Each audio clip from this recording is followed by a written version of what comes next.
is a battlefront. A battlefront like no other in the long history of mankind's wars. This is an air front.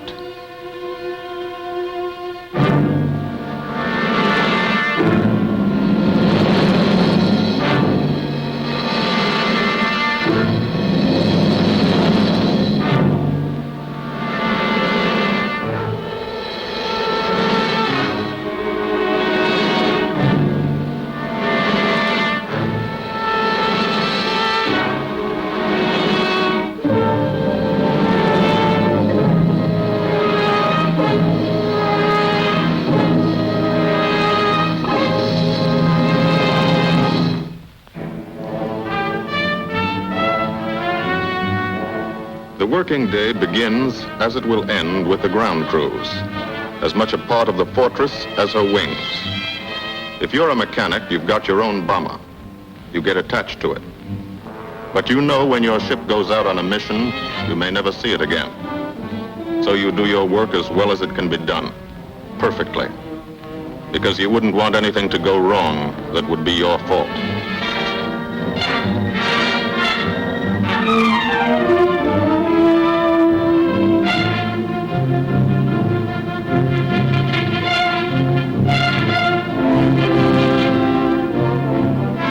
Today, the bombs will be taken from these bomb dumps somewhere in England and delivered to specific points in Wilhelmshaven, Germany.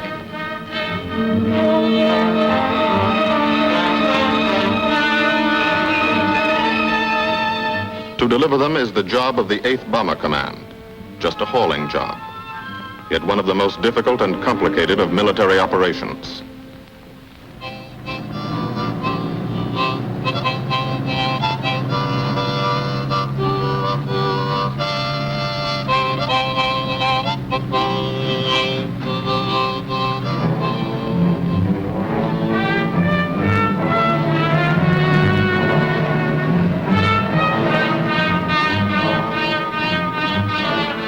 General purpose demolition bombs, impact velocity as high as 750 miles an hour, pierce 5 inches of armor plate, destroy a factory. Briefing at 0800. Pilots, bombardiers, and navigators take their places. The group commander, Colonel Stanley Ray, steps up to the target map, and for the first time you learn where you're going. Sometimes your face turns white when you find out. Sometimes the feeling you won't come back tightens your insides. Not so long ago, you were sitting like this in a college or high school classroom, not listening too hard, perhaps even a little sleepy. But you listen here. And as you listen, you don't have time to think of yourself. Fear fades. You concentrate on the mission. Type of formation, assembly point, 0 hour, route to target, weather, enemy fighters, enemy flak, route back home. If forced down in enemy territory, destroy equipment. If taken prisoner, give no information. Name, rank, and serial number. That's all.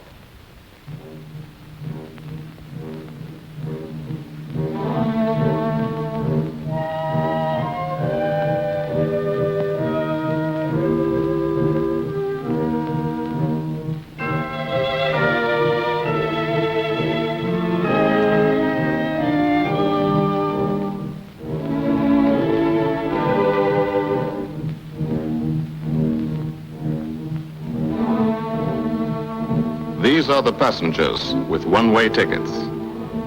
And this is the crew of the Memphis Belle, 324th Squadron, 91st Heavy Bombardment Group.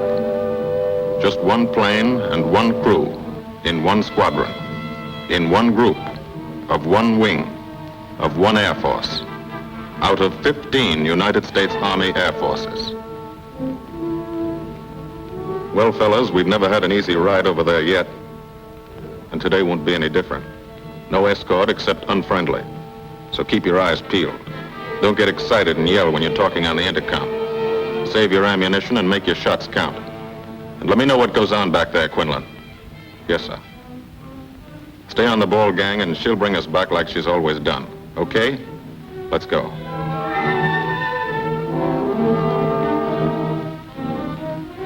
They have completed 24 missions In this, the toughest theater of air war, the big league of sky fighting, their experience is priceless.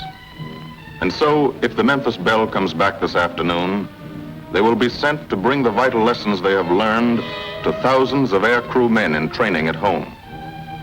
Home is America.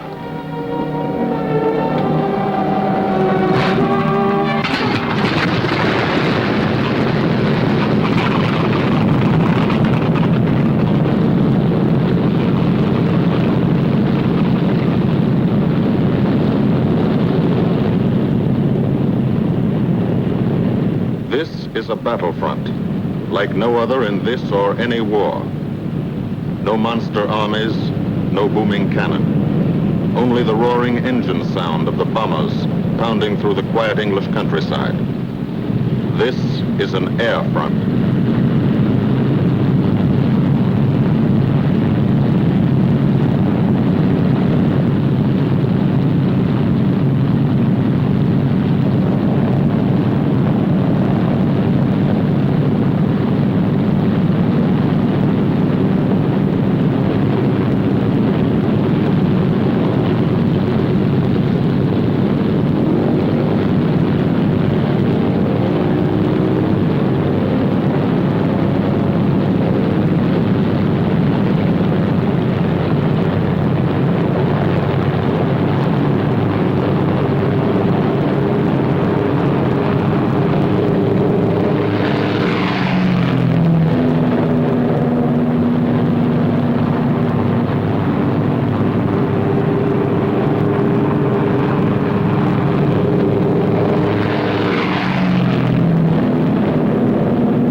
Of the Memphis Belle leave the soil of England for the 25th time. The friendly soil of England, with its ordered farms and rural hamlets, its country estates surrounded by formal gardens and well-kept parks. The England these Americans knew only from the classics they had to read in school. The England of the towns and cities, whose people have defended their island's freedom for over 1,000 years. But today, their countryside has changed. Today, their island has been converted into a gigantic bomber field, a super aircraft carrier anchored off the shores of Fortress Europe, with hangars and machine shops, with hundreds of dispersal points, perimeter tracks, and concrete runways. This is England in its 5th year of war.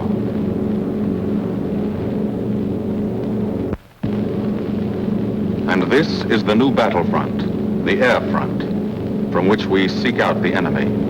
Not his infantry or his artillery, not his panzer divisions, but the greater menace, the industrial heart of his nation, the foundation on which the Nazi Empire and its armies stand, the power behind the German lust for conquest. The steel mills and refineries, shipyards and submarine pens, factories and munitions plants, pinpoints on the map of Europe which mean rubber, guns, ball bearings, shells, engines, planes, tanks, targets. Targets to be destroyed. And these are the destroyers, each with a belly full of bombs, and 10 men like the crew of the Memphis Belle. Pilot Captain Robert Morgan, industrial engineer from Asheville, North Carolina. He's flown this ship across the Atlantic. The other pilot, Captain Jim Verinis, business administration student at the University of Connecticut. Radio operator and gunner, Sergeant Bob Hansen, construction worker from Spokane, Washington. Navigator, Captain Chuck Layton, chemistry student at Ohio Wesleyan. Engineer and top turret gunner, Sergeant Harold Locke from Green Bay, Wisconsin. Used to be a stevedore. Besides keeping the Belle in order, he covers the sky above. Tail gunner, Sergeant John Quinlan of Yonkers, New York.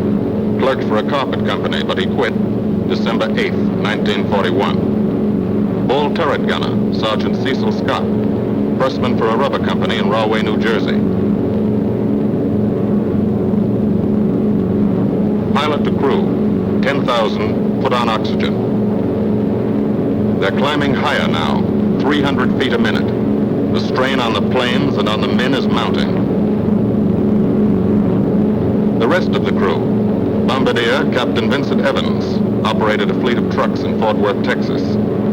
Waist gunners, on the right, Sergeant Bill Winchell, chemist for a paint company in Chicago. And on the left, Sergeant Tony Nastal, used to repair washing machines in Detroit when he was a kid. Now he's 19 and has 2 Nazi fighters, confirmed.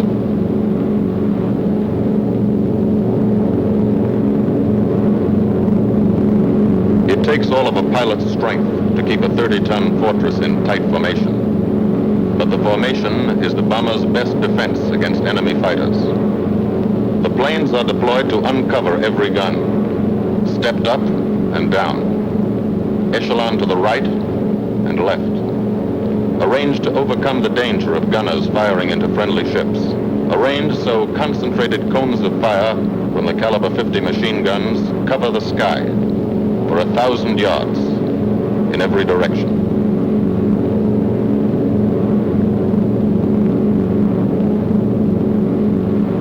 The friendly coast of England slips by below. It doesn't look like much now, but in a few hours when you come back, if you come back, this will be the most beautiful view in the world.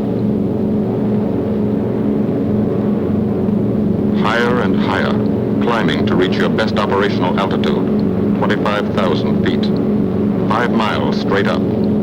So high you can't be seen from the ground with the naked eye. So high that after 1 minute without oxygen, you lose consciousness. After 20 minutes, you're dead.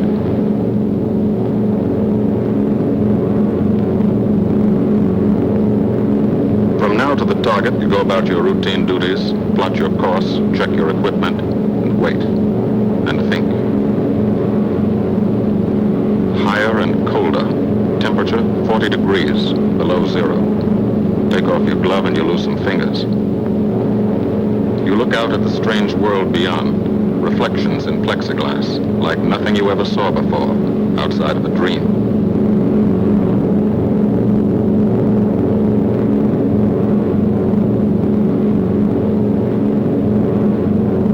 Higher and higher into the lifeless stratosphere, until the exhaust of the engines mixing with the cold, thin air condenses and streams the heavens with vapor trails.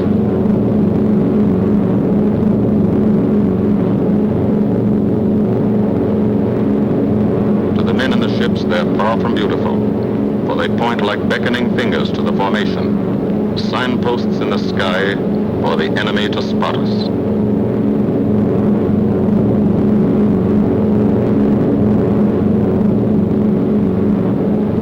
For these bombers to accomplish their mission, a plan is needed. Carefully worked out, timed to the minute. The job is to bomb Wilhelmshaven effectively and economically. The enemy is strong, skillful, determined to stop us. Here are his defenses. Airdromes, well dispersed. Each plane indicates a Stoffel or squadron of fighters. Heavy anti-aircraft, highly trained and accurate, all along the coast and defending his vital installations. Radar to warn him of our coming.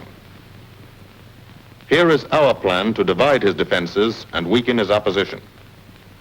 At 13:30 hours, shortly after takeoff, 6 groups of planes will be heading toward the enemy coast from 6 directions.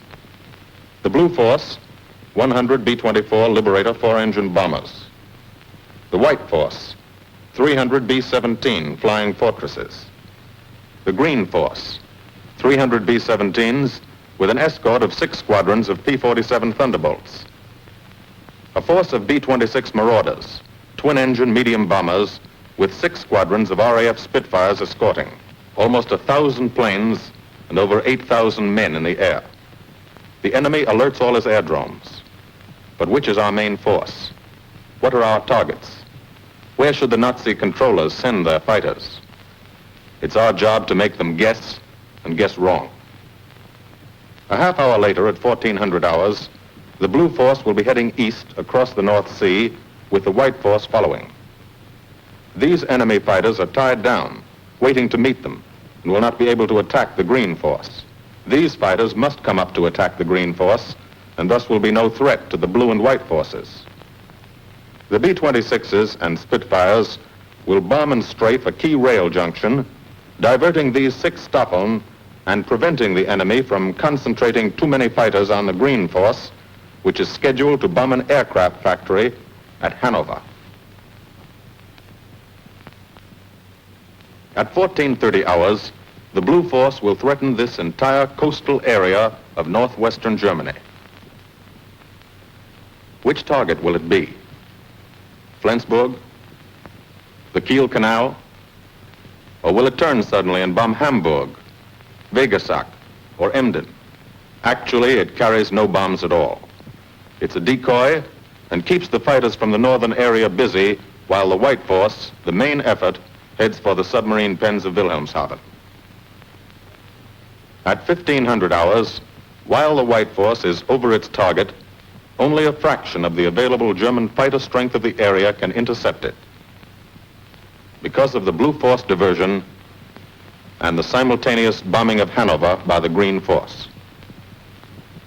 This is the plan of battle for today, drawn up by the Combined Operations Planning Committee and approved by the Commanding General.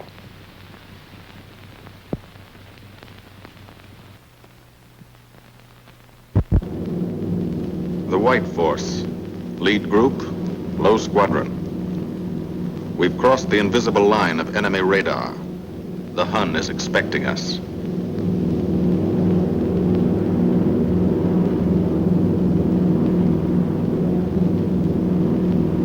Steel helmets go on. Watchful eyes strain. Tight formations are held tighter still. Tense gunners more alert because here it comes. The enemy coast. From up here, it looks the same as any other. Houses, roads, green fields, factories, waterways. But they are the houses and fields of those who invade and oppress. They are the factories and roads of the people who twice in one generation have flooded the world with suffering. Suffering in such quantity as the history of the human race has never known. Brought torment and anguish into countless American homes. Gold stars and telegrams from the War Department.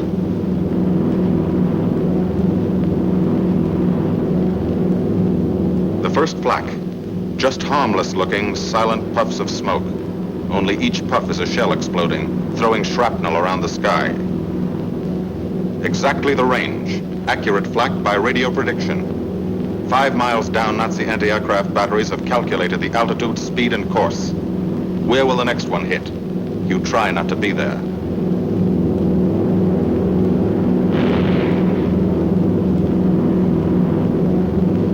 The docks and submarine pens of Wilhelmshaven. Approach to the target starts. No smoke screen can protect it.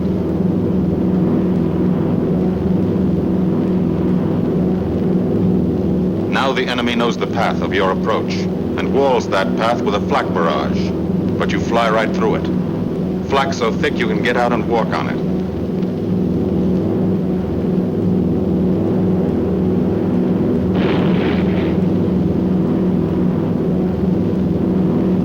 Morgan changes course every 15 seconds, evasive action to confuse the flak batteries. Bomb sights set for correct altitude and speed. Bomb bay doors open. The bombing run begins. Pilot to bombardier. Okay, Vin, you've got it. Now Evans flies the Memphis Belle, controlling it through the bomb sight. And now we are most vulnerable. Committed to our bombing run, we can't dodge flak or fighters. Here's the first.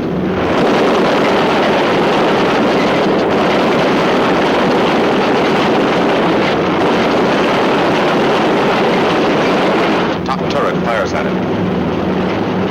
Evans must ignore the battle. Crosshairs lined up on target. Adjustments for wind drift made. 2 more fighters diving from 9 o'clock. Flak now has the range too. They've hit this fort, but he keeps on his bombing run.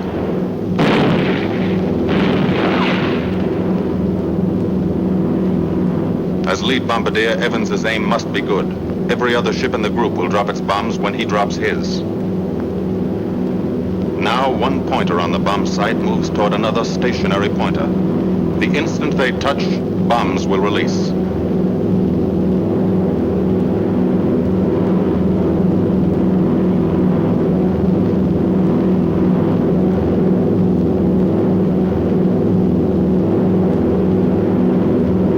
They touch. Bombs away.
Half of the mission is over, the easy half. Now to get home.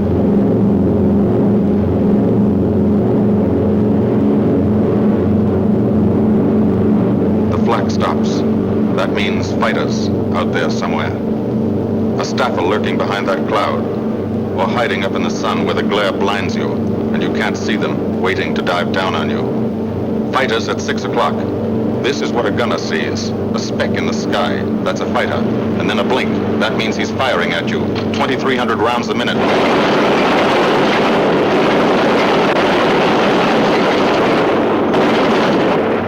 In a running battle, one of the most important instruments is the interphone. There's 4 of them, 1 o'clock high. They're coming around. Watch.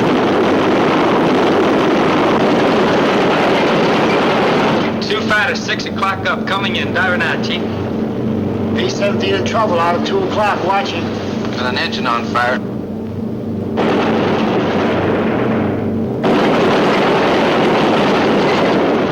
There's 2 more diving through the 94th. 3 planes, 9 o'clock, coming around. Keep your eye on them, boys. Coming around at 10. Watch them, Chuck. Keep your eyes open. Yeah. They're breaking at 11, breaking at 11. I got them. Coming around underneath at 10 o'clock. I got see those 2 'em. at 2 o'clock. Watch them, Scotty. I got my sights on them. Check that B-17, Chuck, 3 o'clock.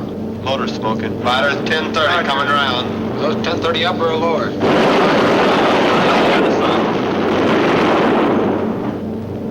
B-17 out of control at 3 o'clock.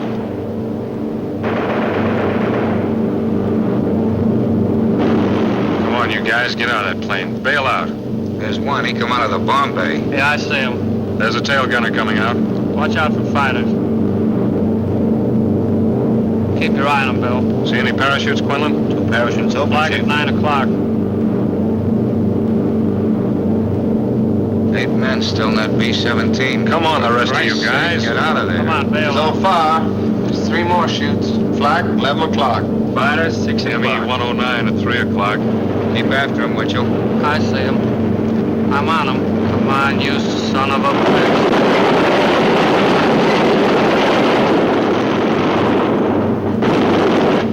I got him. Emmett, don't yell on that intercom. Fighters, 10 o'clock. Watch those 2 at 12, Van. They're coming in. They're coming in, Scotty. Get that ball turret on him. Save the ammunition as much as possible.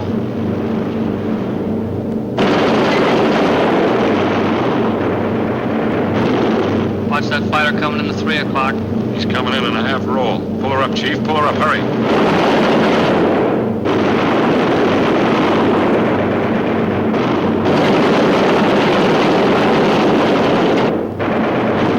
This fortress is hurt.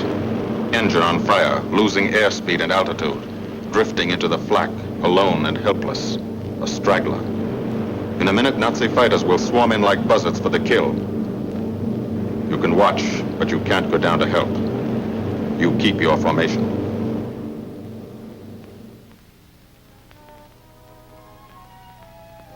Here, too, the mission is being flown. None the less real for being in the minds and hearts of these men behind. Ask anybody who's been to a field in England, or anywhere else our bombers are based, and he'll tell you that there's drama here, too.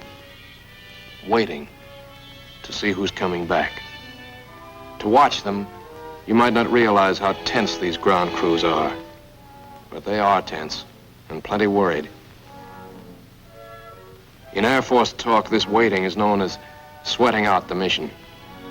These men know the flight plan.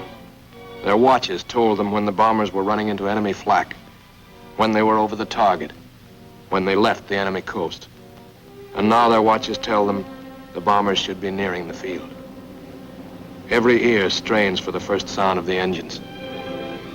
And then somebody hears them. And somebody sees the first faint specks in the distant sky.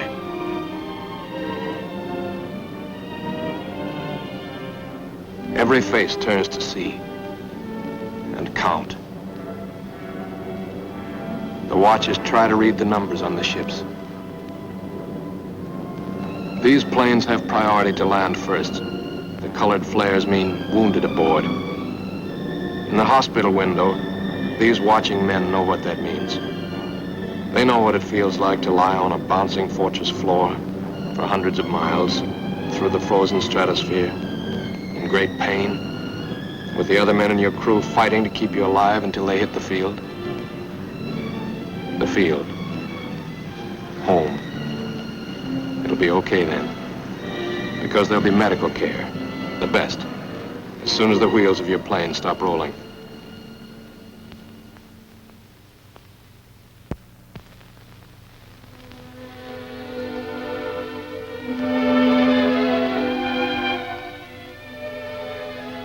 Head wound. Concussion. 20-millimeter cannon shell exploded in his radio compartment. Shock. Internal injuries. He'll be all right, though. Flak burst scattered flying shrapnel. He's full of steel splinters. This pilot's leg is not a pretty sight. Neither are the docks at Wilhelmshaven. These men will all get the Purple Heart. And this man, too, posthumously.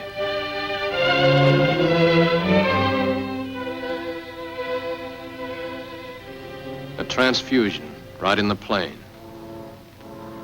This gunner's too weak to be moved.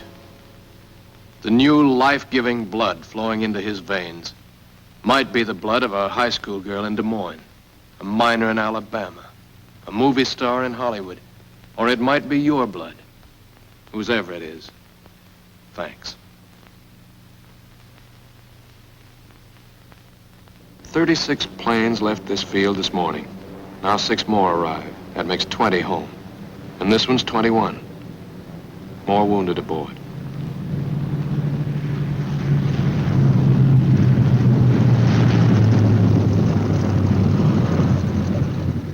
"22, coming in with his left inboard engine dead.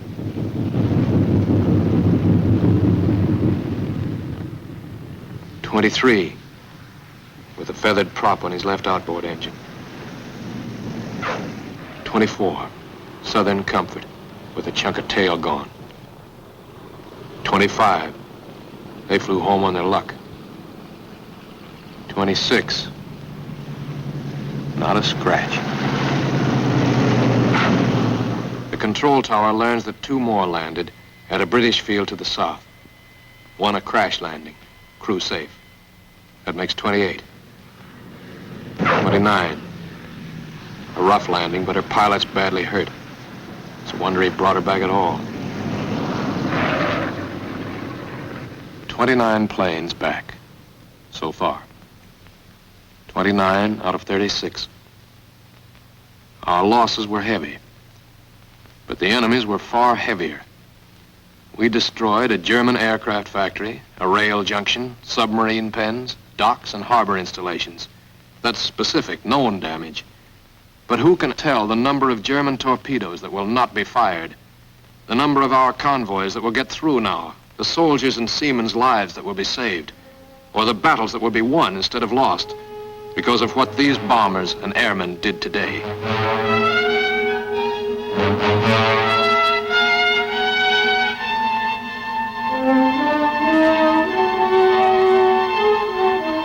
Pilot and tail gunner. They can laugh now. Fire on the inboard engine did this. Flames streaked back and burned the stabilizer, too. Another crew luck brought back.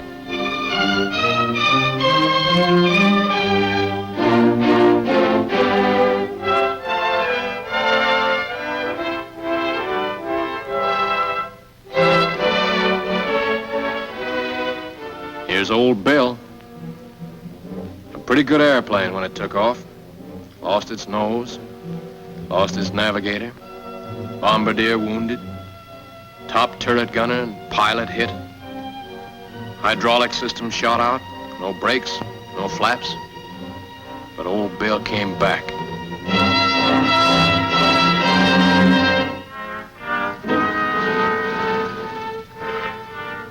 Now, among the returned crew members, talk flows like a river, talking out every detail of the mission.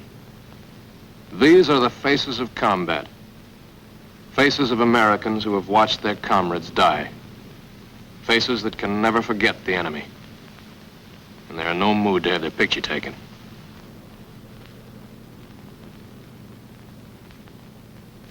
In the control tower, Colonel Ray, the group CO, is still watching and waiting. And then he spots the last flight. 3 more planes. And one of them is the ship everyone has been pulling for. The Memphis Belle. The last few miles of this trip have been a joyride.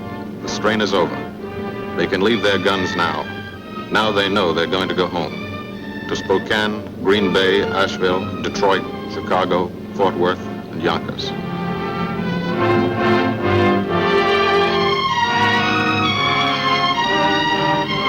The Belle comes in for her landing.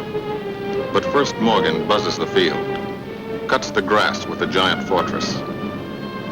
It's against the rules, but this is a special occasion.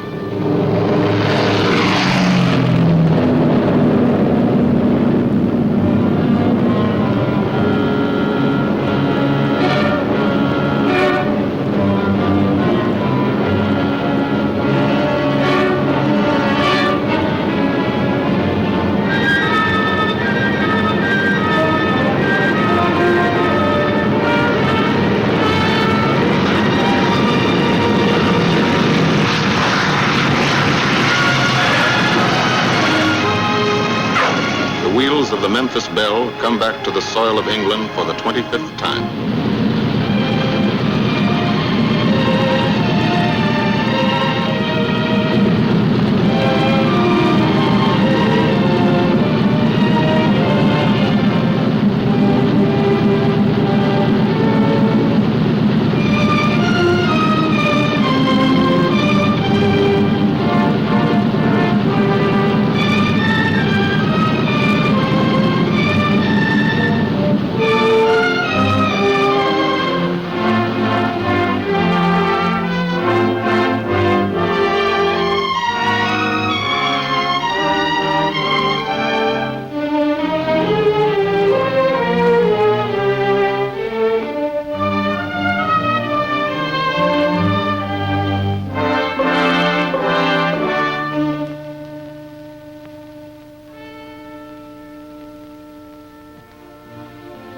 This is a day they will never forget.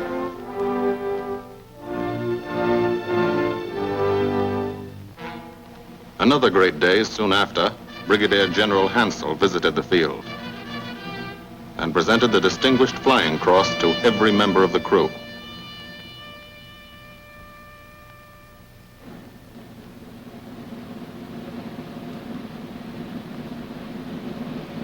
And then there was another day.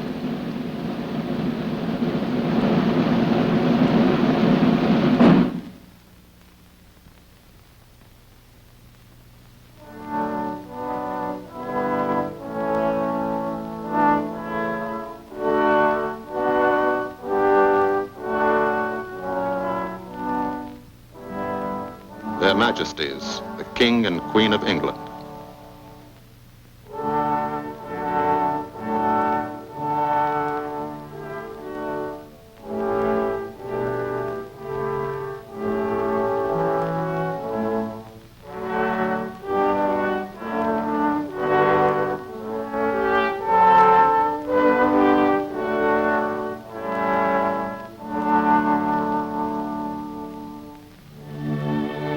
Johnny Quinlan never thought anything like this would happen to him when he left Yonkers.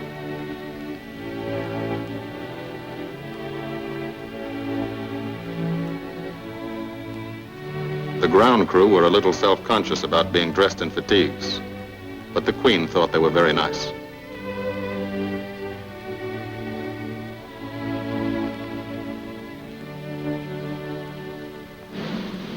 Finally, two more visitors came. General Acre, commanding the 8th Air Force, and General Devers, U.S. commander of the European Theater. The Belle crew received them in flying clothes, as General Acre read the order for what he called their 26th and most important mission. Return to America to train new crews and to tell the people what we're doing here. To thank them for their help and support and tell them to keep it up so we can keep it up. So we can bomb the enemy again and again and again until he has had enough. And then we can all come home.